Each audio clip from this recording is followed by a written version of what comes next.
Strud, I think it's appropriate to start with you. Connor McDavid was speaking today about his contractual situation out in Edmonton. And, Struddy, you're playing the role of the Edmonton Oilers. What is your level of concern? McDavid slow playing these negotiations is a sign he's thinking of leaving. Well, you said the lowest form was I'm on the patio. Pine on the patio, yeah. Pine, I'm ordering. I'm sprinkling the infield for the whole patio. Wow. I'm not worried at all here. Water's for everyone. There's no rush to get this done. I think that he stated that a couple months ago. He has a level of comfort with this organization. The team's been very good, so I have no issue with this at all. I am relaxing in the shade. No issue at all. Okay, I'm a little bit surprised it's that low. I wouldn't go Nick Cage. I wouldn't go Rick Bushwood maybe, but I might go a six-pack and a shot or something. I mean, until it's done, there's got to be an element of concern, like a modicum of concern that, I think he's going to end up staying. I would expect that, but and he, I feel like his phrasing I find very curious. Like, I have every intention to win in Edmonton. Like that is very manipulative, right? It's very planned. It's obviously been something he and his team have worked out. They knew this question was coming, and they know it's going to continue to come. And it's not exactly a grand slam. Like, I'm staying. I'm not going anywhere. I have every intention of winning in Edmonton. It could be, it could be a 3 or 4 year deal, and at the end of that deal, I think you're getting closer to Nick Cage if they haven't won. I think at the end of that deal, you are Nick Cage if they haven't won. But, he holds all the cards, and if he says, yeah, guys, I'll resign, but it's 3 years. And that's still so a grand slam for the Oilers. That'll mean 100%. That's 4 more years. That's exactly. 4 more runs, and you're right. Way over a decade. Can't ask for more than that. Exactly. You'd love it. You'd love it to be, a Draisaitl 2.0, and maybe that happens. Maybe he just goes, forget it, give me the 8 years or 7, and I line up with Draisaitl. I could see that. Dude, maybe. 8% chance. 8% chance. You don't think he's signing long term? I don't think he's going to do the 8 But even years. if he does, he could pronger this and say, listen, the second I tell you I'm out, right? Like, I'll sign for 7 or 8. I'm going to take my money, and I don't want to deal with the negotiations anymore. But if I call you a year from now and say I want to be traded to this team, or what, you're trading me.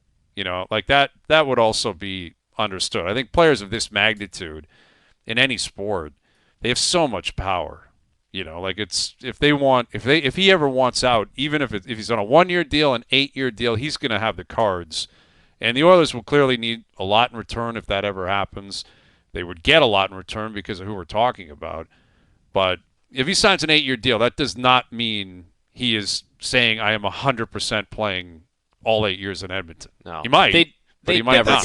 They'd never get enough. You could never get enough there in a trade for Connor McDavid. No, it's just impossible. But it wouldn't. It's not. They wouldn't be initiating that. Is the point? No, it would be him if they haven't won in 3 or 4 years, and he goes, I got to go try somewhere else. That's him telling them this is what's happening. But I think you have to look at it like this. Any contract he signs will be negotiated in good faith. His intention will be to play out that contract. I don't think he's got its eye say, if we don't win in 3 years, I'm out of here, right? Like, they've been close. They've been really close. Unfortunately, haven't got it done.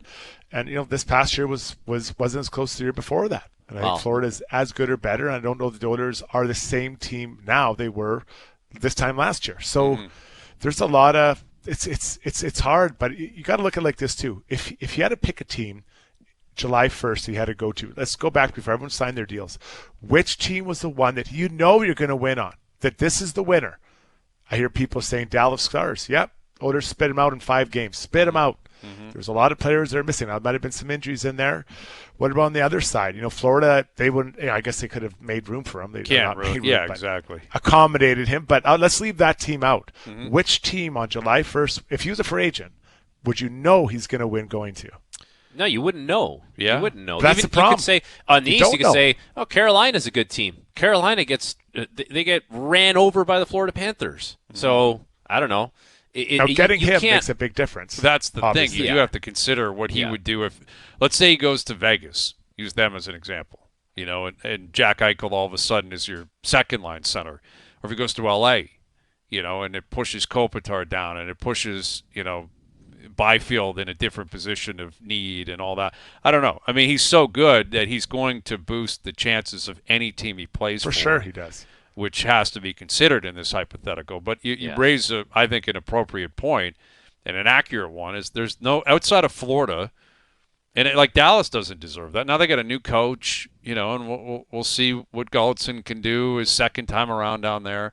But that goalie does not scream confidence to me in the playoffs. Like Ottinger is not exactly hot and cold, Billy man. Smith here.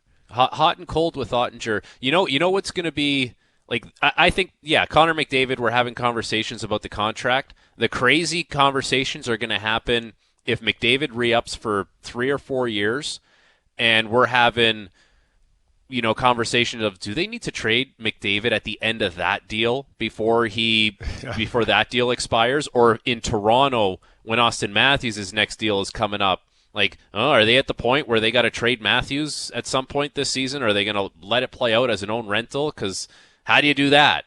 Well, that's going to be crazy down the road, right? Like that's the thing for, like, let's say using McDavid in the Oilers. Let's say he signs a 3-year extension. He's got 4 more years left there. And I think they'll be very good this year. I would anticipate they would be very good for the next couple of years. But how can you predict in sports what anyone's going to be in 4 years? I don't know. Yeah, like how would you possibly know? I guess but looking at Dallas, if I was Connor McDavid, I sure like those 2 D-men there. Yeah, I'd be very comfortable getting passes from those guys. Now he has good D-men here as well. But I guess the point of this exercise for me is that it's hard to identify which team is going to win for the next X number of years, because you have to, let's say Kopitar, he was done. He was done after this year, and Connor McDavid drops in there.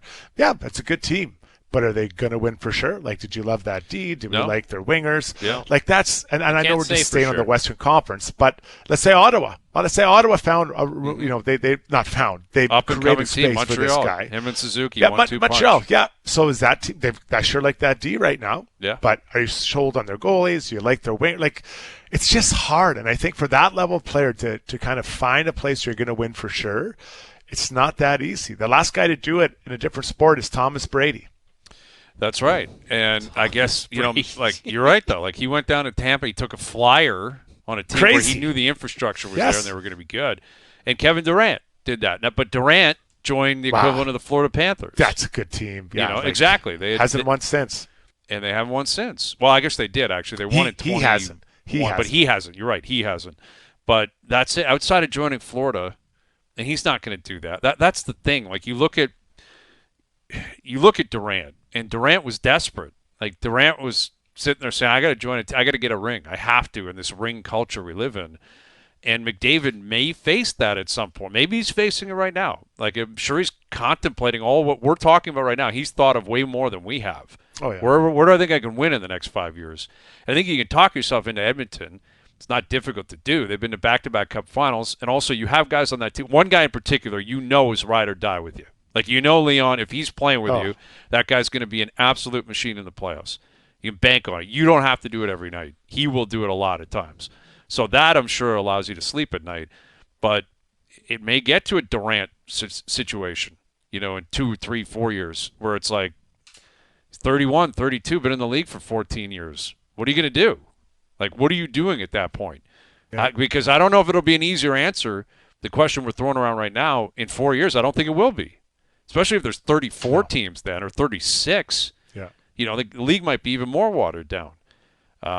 So, yeah, it's a struggle. All right, Frankie, you're playing the role of Brad Treliving, GM of the Maple Leafs, keeping this hockey theme going here. I love it, end of August. Mm-hmm. What is your level of concern you have not done enough to improve your team for this upcoming season? Honestly, I'm a pine on the patio. Really, here. Everyone's relaxed in August. I'm pretty relaxed. Everyone I could throw in a couple shots, but I'm not. Yeah, like I'm not Rick Bushwood. I'm not Stevie Caldwell. Okay. I'm not getting into anything really alarming because I think let's start with this. The games have to be played first, so we'll see how the dynamic of the team looks, and the results will kind of speak for themselves. If we're talking about third liners or depth players sinking your team, it's because 34 isn't healthy, or 88 isn't healthy. Like that's really I think what it comes down to. And 88's healthy, like he's always available. It comes down to 34. Like if Austin Matthews is feeling like himself and he has that, that like roaring up the ice type feel, I think the Toronto Maple Leafs are going to be a good spot. Having this depth kind of scattered throughout the lineup, at least on paper, is something that a lot of people have been clamoring for in this market and saying we haven't been able to compete with Florida or Boston because they could win a matchup lower in the lineup. Maybe now the Leafs are able to do that. It's not always about, a guy that has 102 points, even though he's a better player. And on paper, you're like, well, how do we match up at the top of the lineup? So I'm not concerned about it because if 34 is healthy and the guys that I brought in do what they're supposed to do, I think you've done a good job of kind of mitigating the loss of 102 points in Mitch Marner. Got to play the games, though. Could be proven wrong, but that's why you play him. He had the infamous DNA comment, and Marner left, which naturally, I guess, played into that. When a guy of that stature who's been here for 9 years leaves, your team is going to look different, feel different, play different. So I guess by osmosis that took place. But beyond that, the team, yes, you got Michelli. I don't know what the hell to expect out of Michelli. I mean, Utah dumped him. I see people mocking up lineups, and he'll be on the first line. I'll believe that when I see it. Maybe he will, but I don't. I think you got to be careful penciling in 60 points for a guy Utah basically said, please get out of here. But you got Michelli, you got Waugh, you got Joshua. You got a couple of guys who came in late in the year last year that now have a full run. I'm thinking of Scott Lawton, Brandon Carlo. But it's the same goalies, same defense. They have not changed the defense whatsoever. Tavares is back. It's the same. It's a lot of the same team.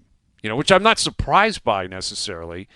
But this isn't about the regular season. It's about changing what you do when you get to Game 5 again, Game 7 again. If you face Florida again, I can't sit here and say that they're in a better position today to beat Florida than they were 3 months ago. No, but can you say they're that much worse? No, and that's valid. That's fine. I'm not saying they went backwards. Just I don't think they've taken some big step forward. If they took a kind of right in the same place. You're right. If they took a big step forward, that would have looked like they got Sam Bennett and they got Aaron Ekblad from Florida. Right. Like that, we would have been, they're ready to beat Florida. Yeah, now. And you took something away from those guys. Outside of that, I don't know what move there was to be made that you would have said, no, this team's beating Florida this year. And that is valid, that the options just weren't there. And listen, we're into the end of August and nothing has happened in the league. We talked about it the other day. There's nothing going on. No one's moving, and I'm not bracing for all this movement before camp. There'll be some PTOs that sign late. That happens all the time. But are you guys waiting for a big trade to shake the NHL's I don't think it's going to kind happen. of bedrock? I don't think it's going to happen, man. Everyone's got their guys. Everyone re-signed their guys. Everyone had the cap space to do so. No offer sheets. Everyone could match. You got who you got now. I think this is going to be a trend for the next little while. Teams aren't going to be in a cap bind, so they can retain their talent. I'm uptight if I'm Treliving. Really uptight. Yeah. So I'm not relaxing on the patio. This is my concern, is that you may not have gotten worse, but I don't think you got better. You got different. And I think that's good. I think they needed to maybe get a little bit different, especially when Mitch Marner controlled the cards. But I think their third line is going to be better. You take a look at maybe some steps forward in guys like Nyes. You mentioned the guys that came over last year. But they didn't get better. They got different. Mm-hmm. And I'm still thinking they need to get a more dynamic defenseman. Yeah. They need a guy to change that look back there, guys. So, different doesn't beat the Florida Panthers in the playoffs. Mm-hmm.